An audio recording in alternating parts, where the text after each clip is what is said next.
Bien, hermano, entonces vamos a continuar con nuestra serie que estamos llevando los días jueves, sin movernos de Jesús. Este es el tema número 11. Ahora vamos a ver otro monte más, el monte de los olivos. ¿Okay? Entonces este se va a llamar Olivo, el trato de Dios. Vamos a estar viendo, recuerden que esta serie está basada en diferentes montes de la Biblia. Y los diferentes montes en la Biblia tienen que ver con experiencias, tienen que ver con sucesos que sucedieron a hombres de fe. Y en este caso, en este pasaje, vamos a estar estudiando lo que sucedió con Jesucristo. ¿Okay? Ya vimos varios montes en anteriores sesiones. Ahora nos toca ver este monte que es también muy importante y es donde se dieron varias enseñanzas que vamos a ir analizando. Lucas capítulo 22, verso 39, dice allí: y saliendo se fue como solía al monte de los olivos, y sus discípulos también le siguieron. Cuando llegó a aquel lugar les dijo: orad que no entréis en tentación.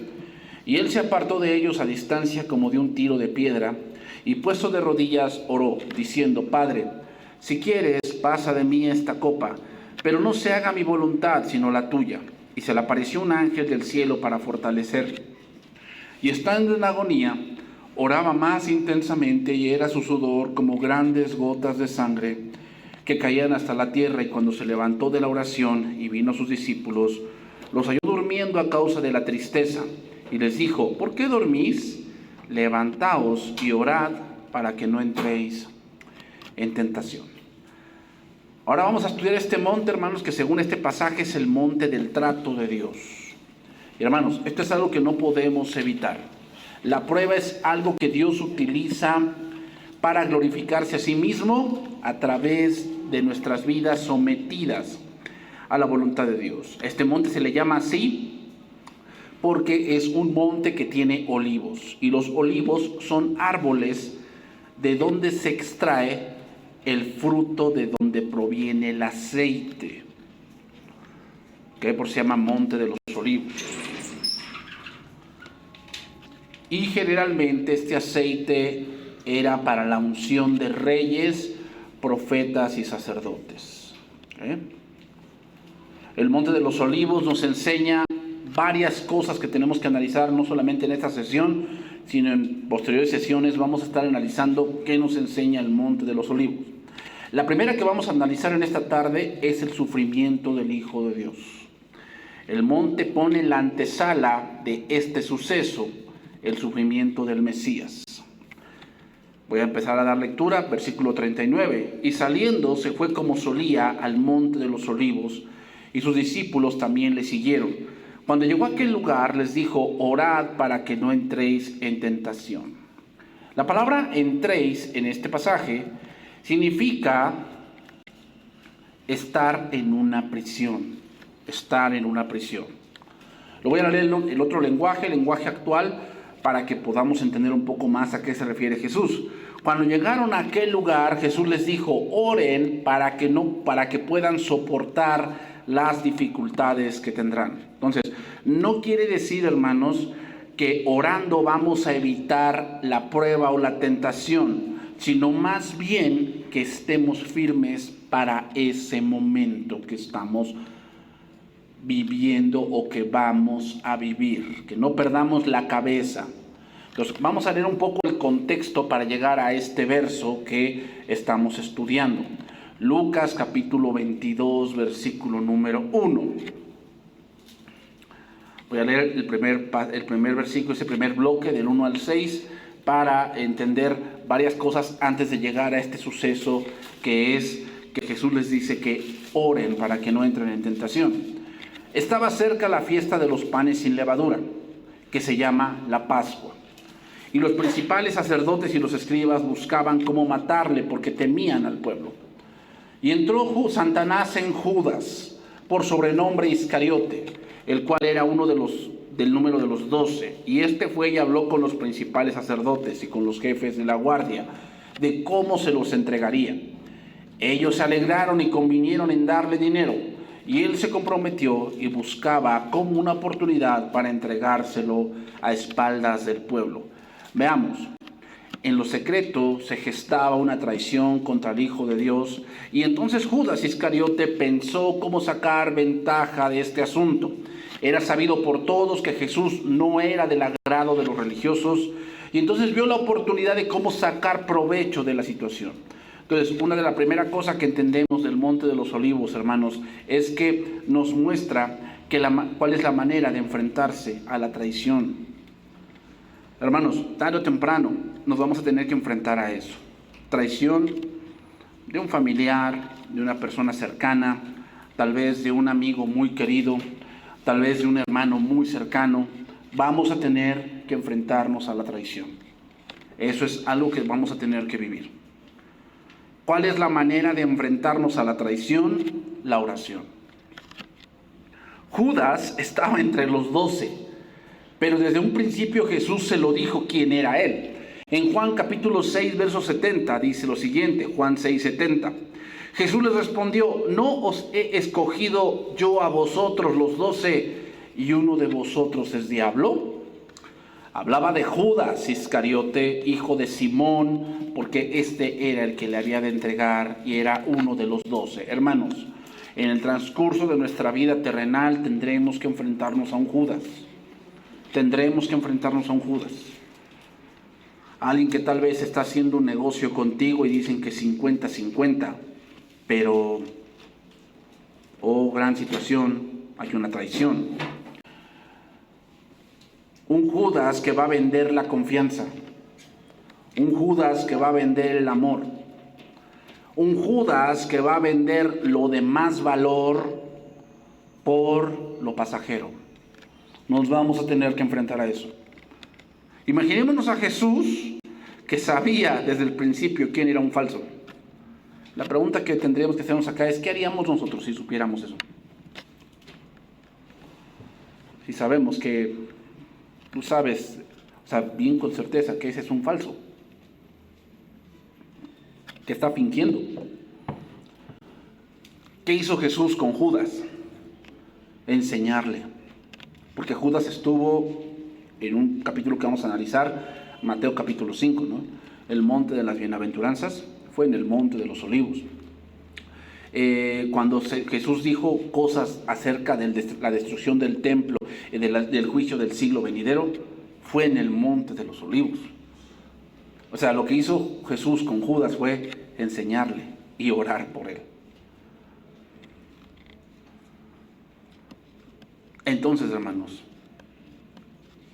si tú has pasado o no has pasado por esto, ora a Dios para que cuando llegue eso estés listo. Yo sé que nadie está listo para una traición, hermanos, pero también debemos estar listos para orar siempre. Seguimos ahí, Lucas 22:15, seguimos en el siguiente bloque. Ahora vamos a ver que en el siguiente bloque Jesús impone o inaugura la cena del Señor. Dice ahí: y les dijo, versículo 15, cuánto he deseado comer con vosotros esta Pascua antes que padezca. Porque os digo que no la comeré más hasta que se cumpla en el reino de Dios.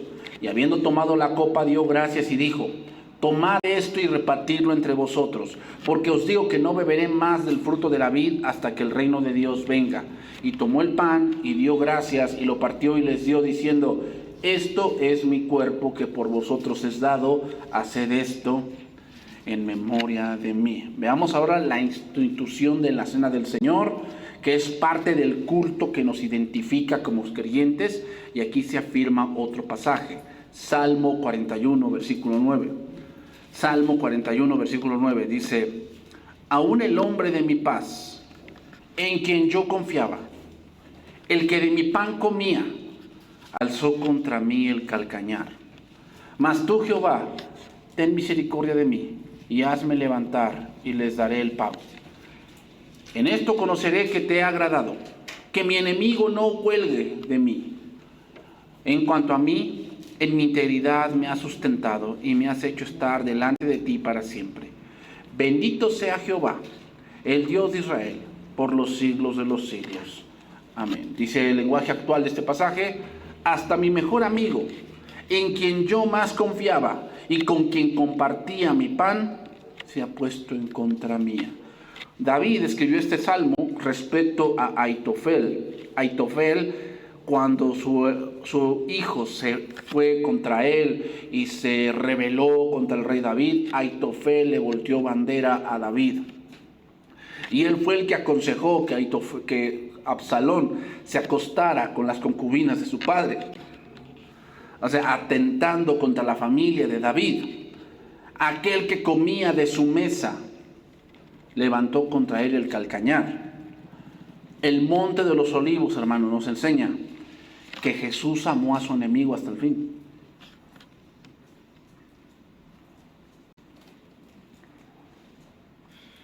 Jesús amó a su enemigo hasta el fin. Mateo capítulo 5, verso 44. Jesús mismo dijo esto. Jesús mismo dijo esto. Pero yo os digo, amad a vuestros enemigos, bendecid a los que os maldicen, haced bien a los que os aborrecen y orad por los que os ultrajan y os persiguen, para que seáis hijos de vuestro Padre que está en los cielos, que hace salir su sol sobre malos y buenos, y que hace llover sobre justos e injustos. Porque si amáis a los que os aman, ¿qué recompensa tendréis?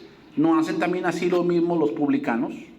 Y si saludáis a vuestros hermanos solamente, ¿qué hacéis de más? ¿No hacen también así los gentiles? Sed pues vosotros perfectos, como vuestro Padre que está en los cielos es perfecto. La pregunta que viene aquí es esta, hermanos. ¿Cómo amar a los enemigos si no tienes un enemigo? No podrías cumplir esta escritura si no tienes un enemigo.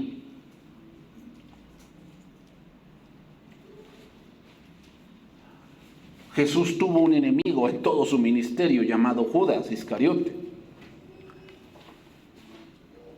Entonces, hermanos, el monte de los olivos nos enseña que la palabra debe ser viva en nuestras vidas, que la palabra debe ser el estandarte de nuestra vida cristiana. Cuando leemos una palabra como esta y nace el deseo en nosotros de vivirla, Dios va poniendo las instancias para que esa palabra sea realidad en tu vida. Por eso les digo, ¿cómo amar a un enemigo si no tenemos uno? Y aunque digas, es que yo no quiero tener problemas con nadie, yo me evito problemas, pues, aunque no lo creas, Dios va a levantar un enemigo contra ti para que ejerzas esta palabra. ¿Cuál palabra, hermanos? Amar al enemigo. Jesús amó a Judas tanto que le enseñó, oró por él, le dio suficientes oportunidades para que se arrepintiera, pero él no quiso. Seguimos viendo el pasaje que estamos estudiando, Lucas 22, 24.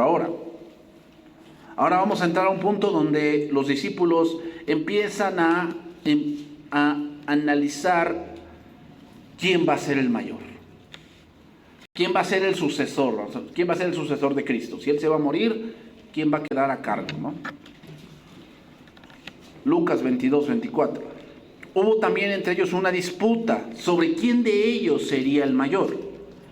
Pero Él les dijo, los reyes de las naciones se enseñorean de ellas y los que sobre ellas tienen autoridad son llamados bienhechores. Mas no así vosotros, sino sea el mayor entre vosotros como el más joven, y el que dirige como el que sirve. Porque ¿cuál es mayor, el que se sienta a la mesa o el que sirve? No es el que se sienta a la mesa, mas yo estoy entre vosotros como el que sirve. Ahora saltamos al verso 31. Dijo también el Señor, Simón, Simón, he aquí Satanás os ha pedido para zarandearos como a trigo. Pero yo he rogado por ti, que tu fe no falte, y tú, una vez vuelto, confirma a tus hermanos. Él le dijo, Señor, dispuesto estoy a ir contigo, no solo a la cárcel, sino también a la muerte. Y él le dijo, Pedro, te digo que el gallo no cantará hoy antes que tú me niegues 3 veces que me conoces. Ahora vemos que Jesús les enseña sobre la autoridad Y que antes de la autoridad, hermanos, está el sufrimiento. Antes de que Dios nos ponga en un puesto de autoridad, está el sufrimiento. Porque muchos hermanos tienen la idea de que si llegan a lo más alto, entonces evitarán muchas dificultades, ¿no? O sea, muchos creen que teniendo mucho dinero, los problemas van a minimizarse. No es cierto. No es cierto, hermanos. Si ustedes han investigado cómo se maneja una gran empresa tiene muchos retos. Entre más empleados tienes, más problemas hay dentro de la empresa. Se requieren más superficie, se requiere más mobiliario, hay más desgaste de mobiliario, se requiere una nómina más grande, se requieren más ganancias, se requieren más consumos, hay más gasto de electricidad, hay más gasto de agua. O sea, es todo un complejo mundo que hay que manejar dentro de una empresa muy grande. Aunque muchos pensamos que los grandes magnates tienen la vida arreglada, sí, tal vez no se preocupan porque qué van a comer mañana, porque pues, pueden pedirse caviar si quieren. Pero hay otras cosas que preocupan dentro de un magnate. Una de las cosas que más preocupan dentro de un magnate son el pago de impuestos, que es algo que de verdad es muy difícil. Entonces, antes de la autoridad, hermanos, está el sufrimiento. Los discípulos iban a pasar por una situación donde saldrían reprobados. Filipenses capítulo 2, verso 8. Mira lo que dice este pasaje. Filipenses 2, 8. Y estando en la condición de hombre, se humilló a sí mismo, haciéndose obediente hasta la muerte y muerte de cruz. Por lo cual también Dios le exaltó hasta lo sumo y le dio un nombre que es sobre todo nombre, para que en el nombre de Jesús se doble toda rodilla de los que están en los cielos y en la tierra y debajo de la tierra, y toda lengua confiese que Jesucristo es el Señor, para gloria de Dios Padre. Entonces, hermanos, no solo Jesús es el juez, y no solo Jesús recibió gloria porque Él es el Hijo de Dios. Esa no es solamente la razón por la cual Dios le dio un nombre que es sobre todo nombre, sino la razón es porque estando en la condición de hombre, tuvo una obediencia perfecta. O sea, Jesús solamente no es digno de gobernar simplemente porque Él es el Hijo de Dios, sino porque Él es el hombre perfecto en todo sentido. Cuando se está buscando una persona que tenga un puesto donde va a impartir justicia, uno de los exámenes que le hacen es el examen ético. Cómo lleva sus cosas, cómo lleva su vida. Y hermanos, en esa parte no hay hombre perfecto, ni hay mujer perfecta en ese ámbito. Entonces, eso es lo que vamos a entender. Cuando llegamos a un puesto de autoridad dentro de la iglesia o donde sea, si Dios te lo permite vivir, no es porque seas el más apto para eso. No somos los más aptos para algo dentro de la iglesia y menos para el servicio de Dios. Sino que es la gracia de Dios, y en ese proceso, hermanos, Dios nos va a ir perfeccionando. ¿Qué significa perfeccionando? ¿Que nunca vamos a pecar? No. Sino que vamos a ir madurando en las cosas de Dios. Y como lo dijimos en el monte anterior, el monte Hermón, carácter espiritual tiene que ver con conocer al Jesús hombre, pero también al Jesús Dios. Hay mucha gente que conoce al Jesús hombre, conoce al Jesús histórico. Lo conoce, un gran maestro. ¿Quién no sabe de que hay que poner la otra mejilla? El hombre lo sabe. Pero cuando vemos al Jesús Dios, que es aquel que dictó las cosas, pero también anduvo en ellas, entendemos que no hay hombre más capacitado para juzgar que Cristo.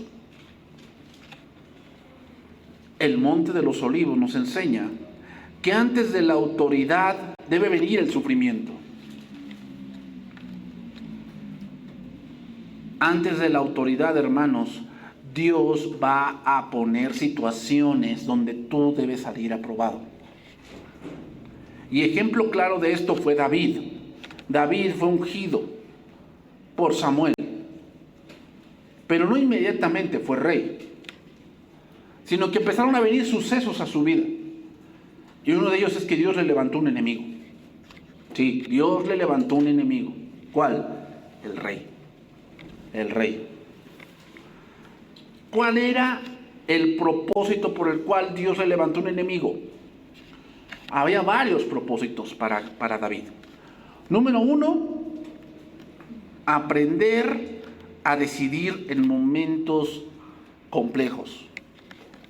Porque como autoridad tenemos que tomar decisiones en momentos complejos,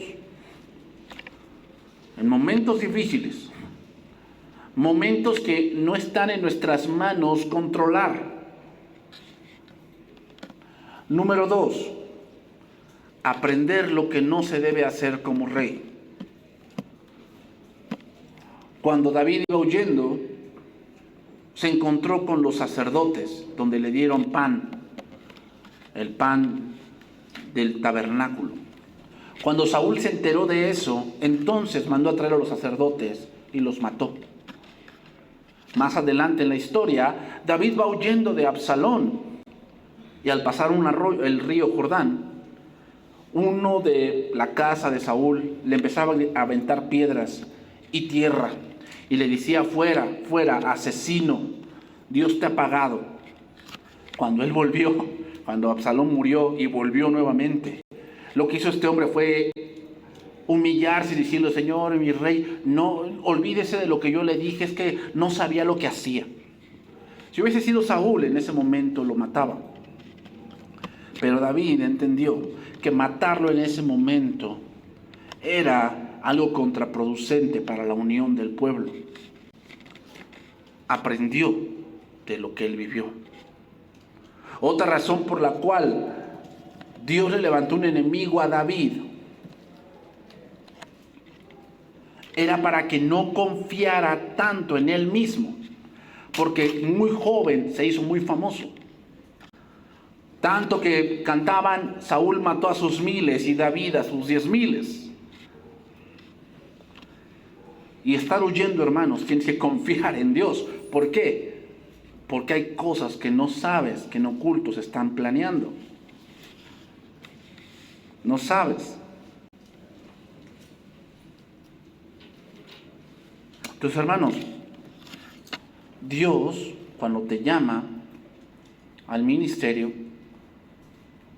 va a levantar gentes que no están de acuerdo con el llamado que Dios está haciendo. Y eso no quiere decir que esté mal. Dios lo va a levantar, pero Dios tiene un propósito, y es formar en ti la imagen de Jesús. Hebreos capítulo 5, verso 4. Hebreos capítulo 5, verso 4.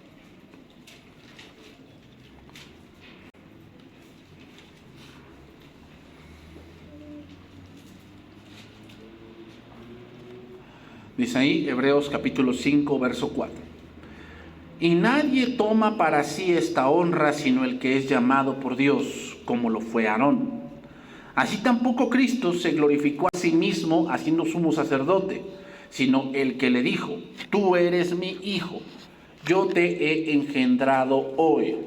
Lo que quiere decir el primer pasaje que el autor de Hebreos cita un salmo. Lo que primero que quiere decir el autor de Hebreos es: Cristo ya había sido preparado desde antes de la fundación del mundo para ser el mediador. Ya había sido elegido. Entonces, hermanos, tenemos que entender que la salvación no surgió porque Adán cayó. La salvación ya era desde mucho antes. Dios ya tenía planeado todo. ¿Para qué? Para gloria de su nombre.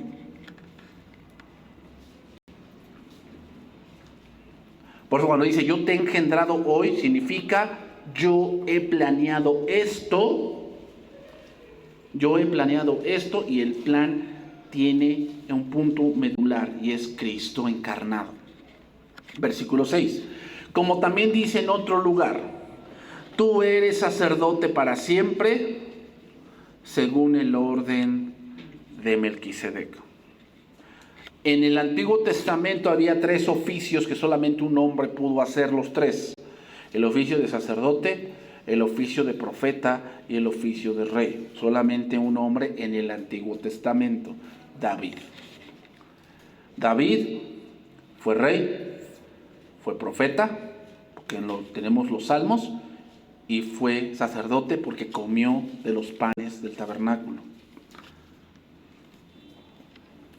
Tomando ese ejemplo, en el Nuevo Testamento, el mayor que pudo tomar esos 3 oficios es Jesús. Jesús es el Rey de Reyes, Jesús es profeta, la última revelación de Dios, y Jesús es nuestro sumo sacerdote. Y vean lo que dice, versículo 7.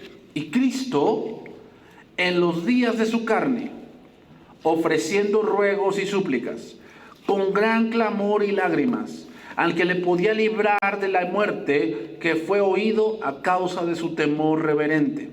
Y aunque era hijo, por lo que padeció, aprendió la obediencia. Y habiendo sido perfeccionado, vino a ser autor de eterna salvación para todos los que le obedecen.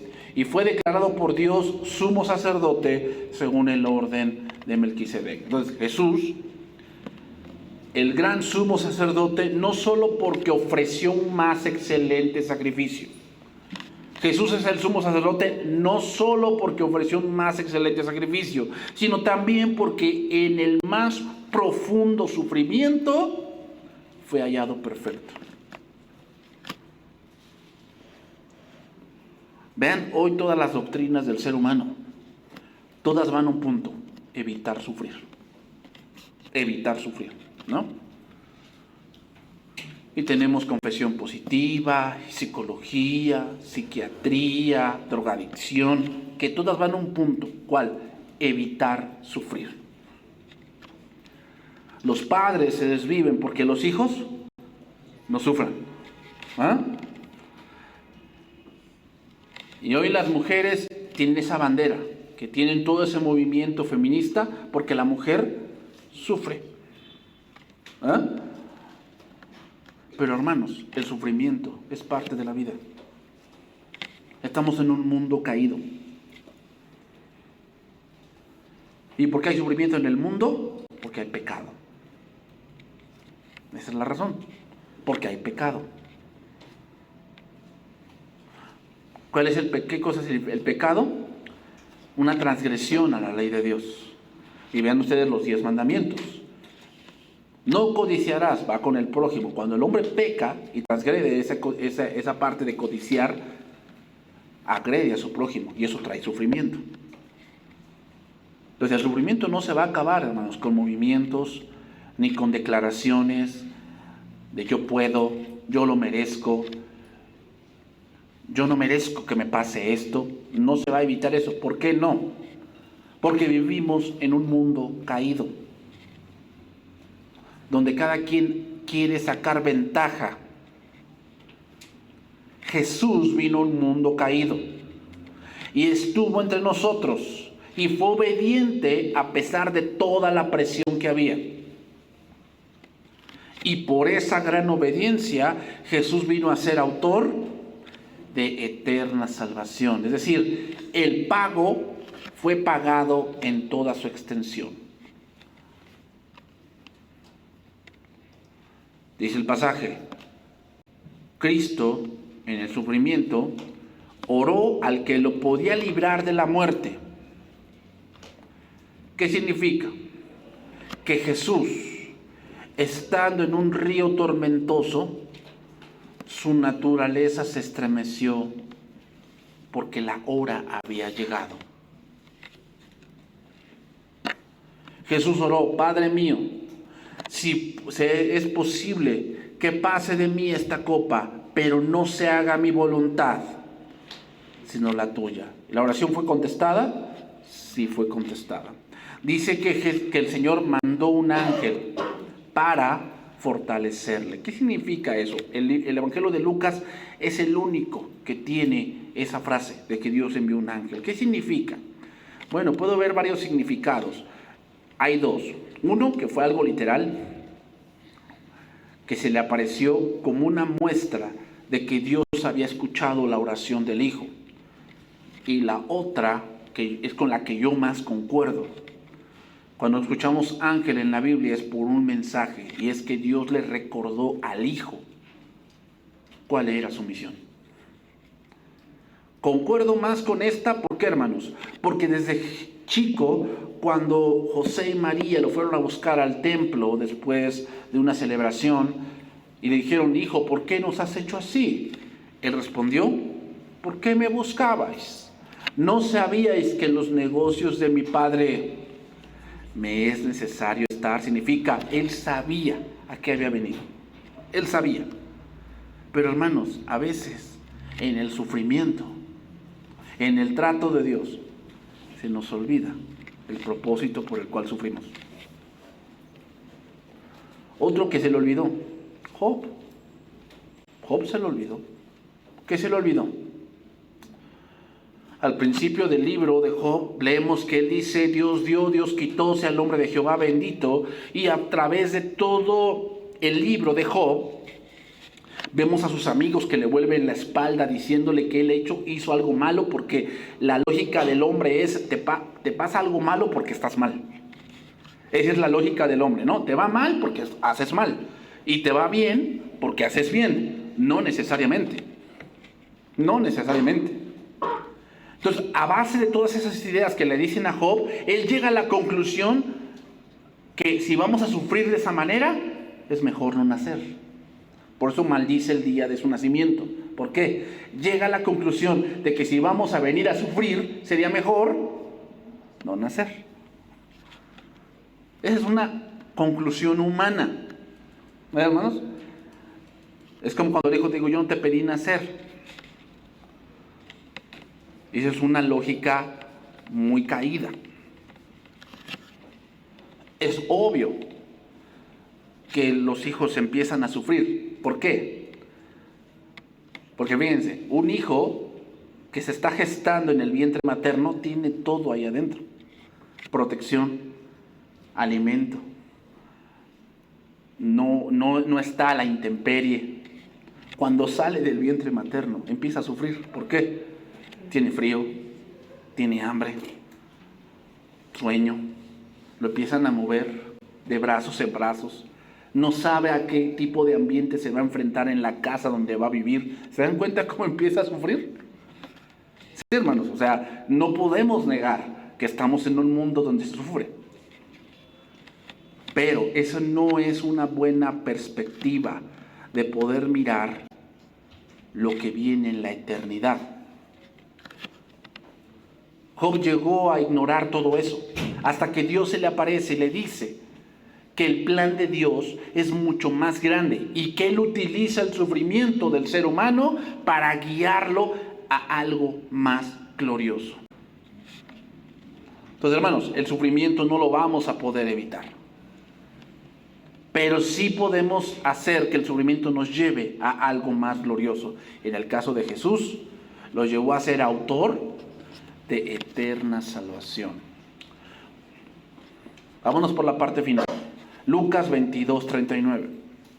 Llegamos otra vez a ese pasaje que es el pasaje inicial por donde empezamos esta sesión.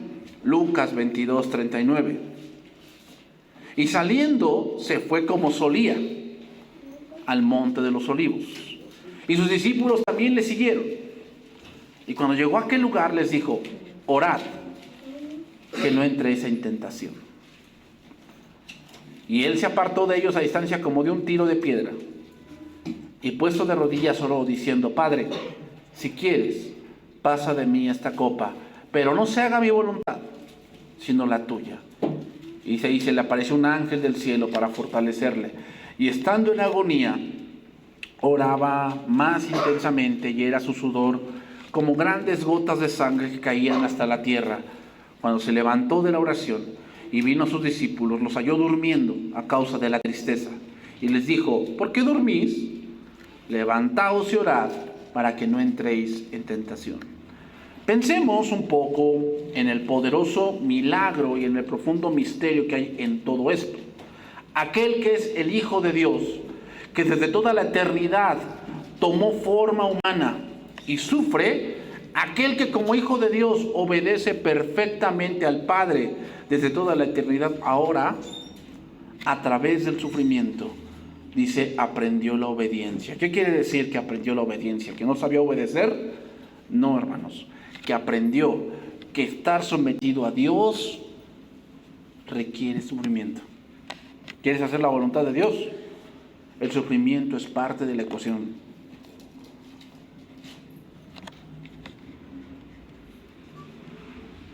Jesús aprendió el costo pleno de la obediencia, llevándolo a un punto más allá del cual él solo no podía ir. El Hijo de Dios, que había estado en perfecta armonía con la voluntad de Dios a través de toda la eternidad, aprendió como humano a ajustar su voluntad a la voluntad divina. Y hermanos, ese es un sufrimiento. Y el Monte de los Olivos nos enseña eso, que al momento que somos cristianos, ajustar nuestra voluntad a la voluntad de Dios requiere trato de Dios. Esta obediencia no es automática, hermanos. Cuesta esfuerzo y lágrimas. El Hijo de Dios sufrió no por errores propios, sino por nuestro pecado. Jesucristo por eso es superior a cualquier sumo sacerdote. ¿Por qué? Porque el sumo sacerdote mataba un animalito para hacer expiación por él.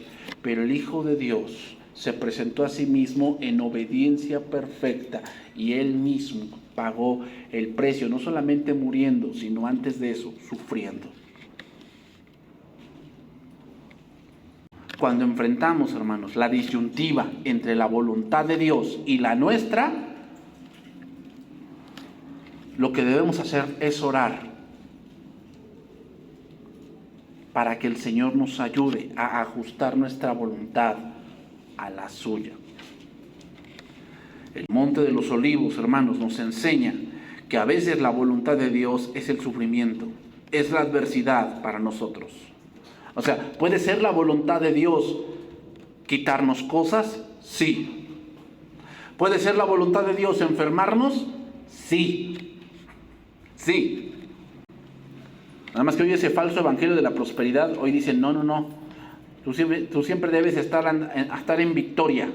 Siempre debes estar en bendición. Decía alguien, creo que fue W. Tozer, dijo, si tú escuchas bendición y lo primero que se te viene es dinero, hay algo mal en ti. Porque la verdadera bendición no es lo económico. La verdadera bendición es hacer la voluntad de Dios. Entonces, ¿puede ser la voluntad de Dios que pasemos por un valle de lágrimas? Sí, puede ser la voluntad de Dios. ¿Puede ser la voluntad de Dios que enfermemos pero no muramos? Sí, y Job es un ejemplo de ello. Job es un ejemplo de ello. Pero también puede ser la voluntad de Dios la sanidad. También. ¿Qué debemos hacer en ambas situaciones? Lo que hizo el Hijo de Dios. Orar para no entrar en tentación. ¿Cuál sería la tentación dentro del sufrimiento? Maldecir a Dios. Esa es la mayor tentación que podemos enfrentar. Maldecir a Dios. Eso fue lo que le dijeron a Job. ¿Aún conservas tu integridad? Maldice a Dios y muérete. La mayor tentación, hermanos, que podemos enfrentar en una adversidad es maldecir a Dios, es alejarnos de Dios, es renunciar. Porque hoy en día hay muchos divorcios por esto mismo. El sufrimiento va implicado en el matrimonio, es algo implícito. Quien diga que el matrimonio es para ser feliz está mintiendo, no es cierto. Sí se pasan momentos agradables, pero va a llegar días en que las cosas no se ponen del todo bien, que la pareja está enferma, que la pareja está enojada, que hay desacuerdos entre nosotros como es normal. ¿Vamos a renunciar? Se corre ese peligro. Si no estamos orando, corremos el peligro de decir, hasta aquí, no aguanto más. Y sí, hermanos, la carne tiene un límite. Si estamos orando, el espíritu no tiene límite. 1 Corintios 10:12. Así que el que piensa estar firme, mire que no caiga. ¿Qué decía Pedro? Yo no te voy a negar. Y cuando Jesús le dijo que tenía que pasar prueba y que tenía que estar firme, él no lo estuvo. No os ha sobrevenido ninguna tentación que no sea humana, pero fiel es Dios. ¿A qué es fiel? A su palabra, que no os dejará ser tentados más de lo que podéis resistir. Hermanos, cada uno de nosotros va a ir pasando diferentes etapas. Y tal vez vemos de lejos la prueba del hermano y decimos, es que esa prueba es mínima lo que él está viviendo. Bueno, tenemos que entender que para Dios esa prueba es lo que él necesita. Sino que dará también juntamente con la tentación la salida. ¿Cómo entendemos este punto? Para ir terminando. ¿Cómo es que Dios me dé la salida? Lo que no significa este pasaje, no significa que yo oro y mágicamente mañana ya no existe el problema. Eso no es cierto. ¿Te ha pasado alguna vez eso? A mí no. Yo he estado en dificultades y yo oro a Dios y ruego que Dios me ayude en esa situación, pero al otro día la situación sigue y hasta a veces hasta empeoró. Entonces, ¿qué significa que Dios me dé la salida? Pues una de ellas es darte visión en la situación. Porque a veces, tal vez tenemos la solución enfrente, pero no la vemos. Otra que sería darte juntamente con la tentación la salida, significa darte las herramientas que en ese momento no tienes.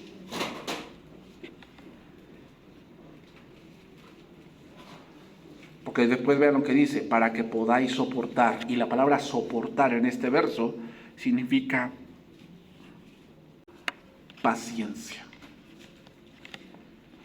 ¿Qué cosa es paciencia? Por eso se le llama a uno que está en un hospital, se le llama paciente. Será el mejor hospital. Tendrás tele, una cama muy buena, el mejor servicio, no tienes enfermera cuando tú la llamas y la comida tal vez es muy buena. Pero sabes que es un hospital. Y que tienes que ser paciente. Como quisieras, ¿no? Que orara, Señor, ayúdame con esta enfermedad. Y al otro día, todo fuese diferente. Y no es así. ¿Pero qué va a hacer Dios? Pues a empezarte a hacer entender que a veces esas cosas son necesarias para que dejes de confiar en ti. No sé si es un problema que tenemos los seres humanos. A medida que vamos pasando el tiempo y vamos viendo que las cosas van saliendo bien, pensamos que somos nosotros los que hacemos esas cosas. Y Dios a veces tiene que meternos en ciertas dificultades para entender que nuestro gran tesoro debe ser Él. Entonces, hermanos, el Monte de los Olivos nos enseña, antes de la bendición está el sufrimiento. Antes de la bendición está el sufrimiento. No nos dejemos engañar de que el sufrir no es la voluntad de Dios, porque si ustedes venla en la Biblia, eso no es así. Bien, hermanos, vamos a orar y vamos a terminar ese tiempo.